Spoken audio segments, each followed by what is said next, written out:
ইলিশ মাছ মানেই বাঙালির জিভে জল, আর সেই ইলিশ যদি হয় ভাপা তাহলে তো আর কথাই নেই।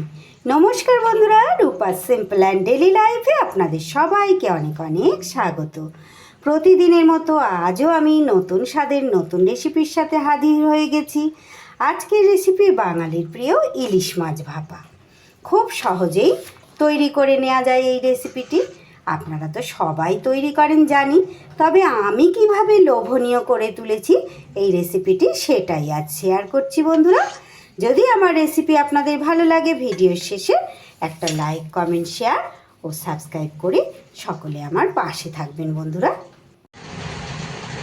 ভাপা ইলিশের জন্য আমি এখানে 6 পিস ইলিশ মাছ নিয়েছি।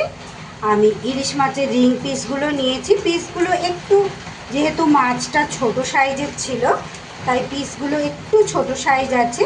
খুব সুন্দর করে ইলিশ মাছ আমি ধুয়ে বেছে পরিষ্কার করে জল ঝরিয়ে নিয়েছি।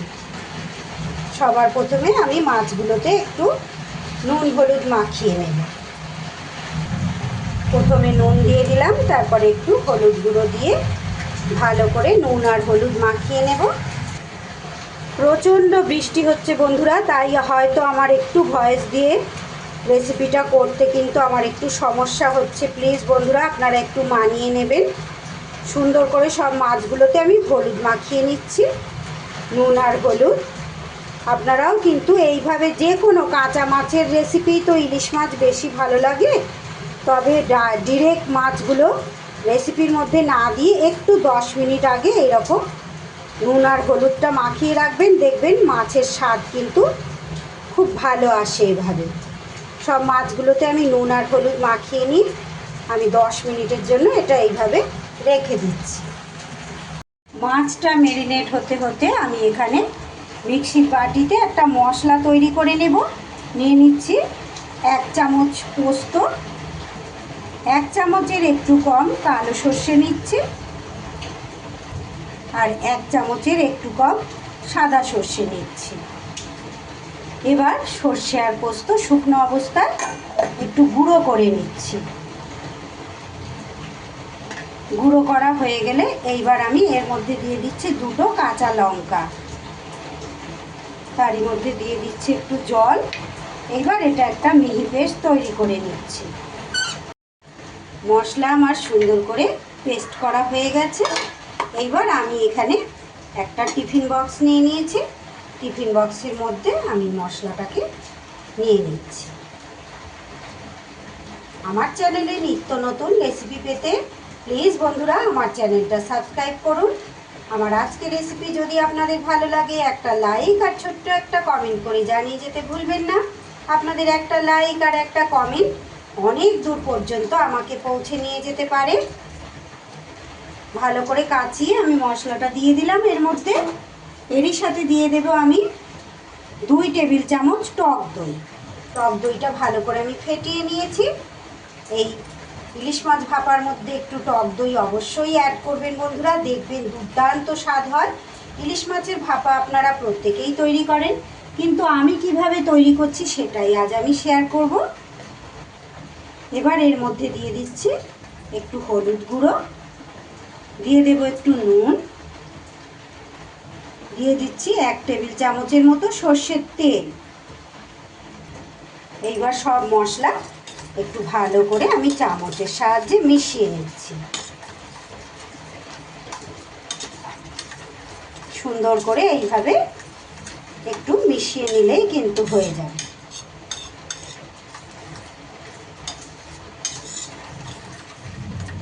এখন তো বর্ষাকাল, পুরোপুরি ইলিশের সিজন।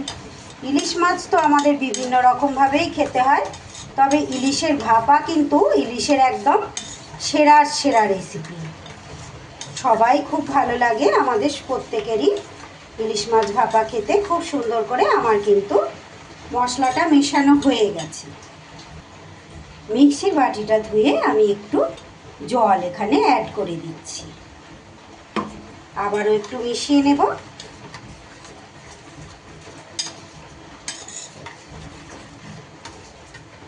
সব কিছু আমার সুন্দর করে মেশানো হয়ে গেছে। এইবার ম্যারিনেট করা মাছগুলো আমি নিয়ে এসেছি, এইবার এক এক করে মাছগুলো আমি এর মধ্যে দিয়ে দেব।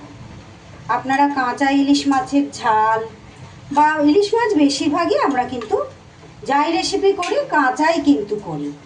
এইভাবে একটু আগের থেকে নুন হলুদ মাখিয়ে ম্যারিনেট করে রাখবেন বন্ধুরা।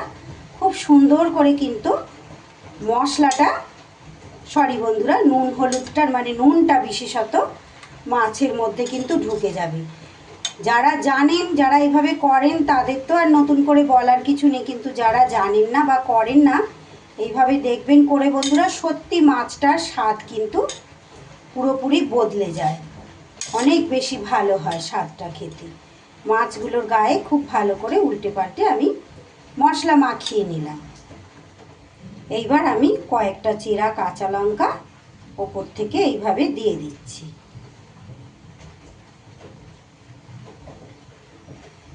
সব শেষে দিয়ে দিচ্ছি আবারও সেই সর্ষের তেল, বেশ কিছুটা পরিমাণ সর্ষের তেল আমি ওপর থেকে দিয়ে দিচ্ছি। এইবার টিফিন বক্সের ঢাকনা আমি আটকে দিলাম। এইবার গ্যাসের মধ্যে আমি একটা কড়াই বসিয়ে কড়াইতে দিয়ে দিয়েছি জল, তারই সাথে একটা স্ট্যান্ডও বসিয়ে দিয়েছি। স্ট্যান্ডের মধ্যে এইভাবে আমি এবার টিফিন বক্সটা বসিয়ে দিলাম। দিয়ে এবার ঢাকা দিয়ে আমি 15 মিনিটের জন্য ভাপিয়ে নেব। 15 মিনিট ভাপিয়ে নেওয়ার পর আমি আরও 15 মিনিট এইভাবে রেখে দিয়েছিলাম ঠান্ডা করার জন্য। এবার অনেকটাই বক্সটা ঠান্ডা হয়ে গেছে, এবার তুলে নেব। দেখুন বন্ধুরা কতটা লোভনীয় হয়েছে, দুর্দান্ত স্বাদ এই ইলিশ মাছ ভাপার। গরম ভাতে জাস্ট জমে যাবে একদম। দেখুন বন্ধুরা ইলিশ ভাপা আমার একদম রেডি। একটা পাত্রে আমি সার্ভ করে দিলাম। গরম গরম ধোয়া ওটা ভাতের পাতে খাওয়াটা বোধহয় একটু বেশিই ভালো হবে। আমার আজকের রেসিপি ইলিশ ভাপা যদি আপনাদের ভালো লাগে একটা লাইক ও কমেন্ট করে জানিয়ে যেতে ভুলবেন না। একটু বেশি বেশি করে শেয়ার করে সবাইকে দেখার সুযোগ করে দেবেন। সবাই খুব ভালো থাকবেন, সুস্থ থাকবেন। সবাইকে অসংখ্য অসংখ্য ধন্যবাদ পুরো রেসিপি দেখার জন্য।